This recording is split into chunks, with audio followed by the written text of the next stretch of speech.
Je vous salue tous, bien-aimés dans le Seigneur, partout où vous êtes en train, n'est-ce pas, de nous regarder en ce moment. Que la grâce du Seigneur soit avec nous.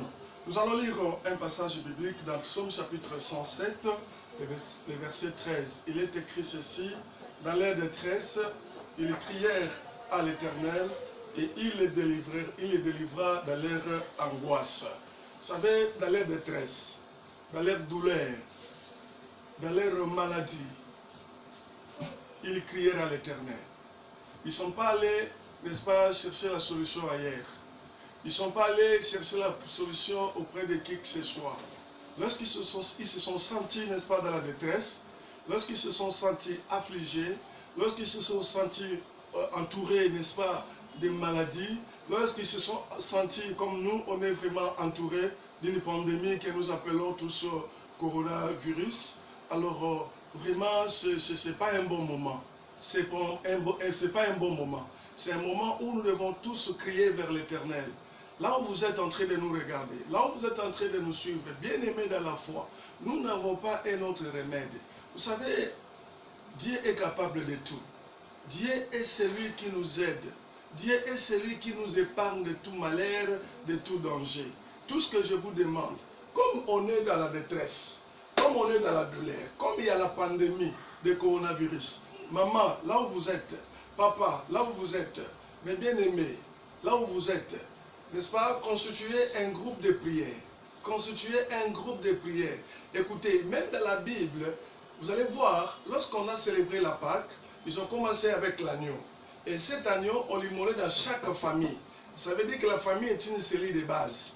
La famille est composée de père, de mère et les enfants. Maman là où tu es avec les enfants. Papa là où tu es avec tes enfants.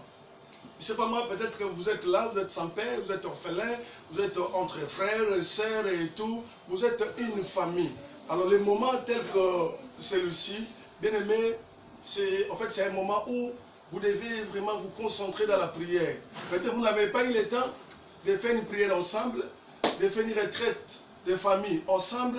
Voilà l'occasion que Dieu nous offre. Vous savez, la Bible dit, qui dira qu'une chose arrive sans que l'Éternel en soit l'auteur? Le Seigneur a permis que cette pandémie puisse frapper le monde. Et nous, en tant que chrétiens, ça doit nous interpeller. Et les jours de confinement, que ce soit ici chez nous, au Congo, à Kinshasa, que ce soit là où vous êtes en train de me suivre, en Europe, en Amérique, en Asie, en Afrique, partout où vous êtes, le moment de confinement doit être un moment de prière. Le moment où vous criez vers l'Éternel. Vous n'avez peut-être pas eu le temps de faire 2 jours de jeûne et prière. Vous n'avez pas eu le temps peut-être de faire 3 jours, 4 jours de prière, ainsi de suite. Voilà le moment où vous pouvez vous réunir. Le matin, vous vous réunissez. Vous invoquez l'Éternel. Vous criez vers l'Éternel. À midi, vous priez. Vous criez vers l'Éternel. Le soir, vous criez vers l'Éternel. En criant vers lui, je vous assure, il va vous délivrer. Parce que nous devons aussi savoir, le seul problème que nous avons, ce n'est pas seulement le coronavirus. Le coronavirus, je crois fermement que ça va passer. Mais il y a aussi d'autres problèmes qui nous rongent. On est aussi entouré de beaucoup de problèmes. Et j'aimerais demander à quelqu'un, j'aimerais demander à une dame, à un monsieur, que ce moment, prenez votre temps de prière. Il ne faut pas que ce soit, n'est-ce pas, un moment où vous êtes seulement dans la distraction, vous êtes en train de regarder la télévision, des séries, des films, patati patata, vous êtes là dans des WhatsApp, Internet et tout. Non, prenez votre temps. Et je crois fermement au fond de mon cœur, en prenant votre temps, d'abord, le Seigneur vous épargne le coronavirus. Deuxièmement, le Seigneur est capable d'ouvrir d'autres choses. Parce qu'il n'y a pas que coronavirus. On a d'autres problèmes. Nous avons d'autres sujets de prière. Et en faisant cela, Dieu va vous faire grâce. En faisant cela, Dieu va vous ouvrir les portes. Regardez, vous avez des projets, ainsi de suite, et vous avez besoin de quelque chose, vous avez besoin aussi de mariage, vous avez aussi besoin que le Seigneur vous fasse quelque chose, en fait, parce qu'il y a beaucoup de choses que nous demandons, n'est-ce pas, à l'Éternel. Les moments comme celui-ci doit être un moment de prière.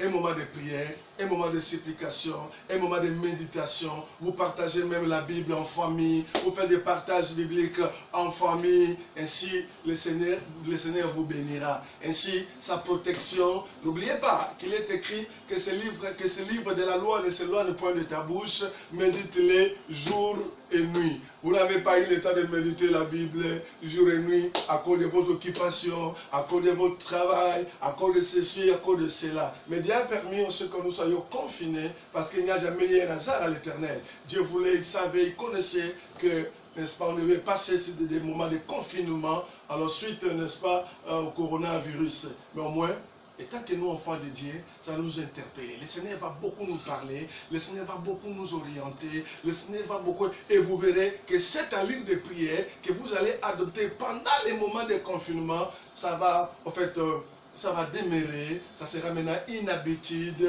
et le Seigneur sera loué. Ainsi s'accomplira la parole qui dit « Heureuse la famille dont l'Éternel est Dieu. » Heureuse la famille dont l'Éternel est Dieu.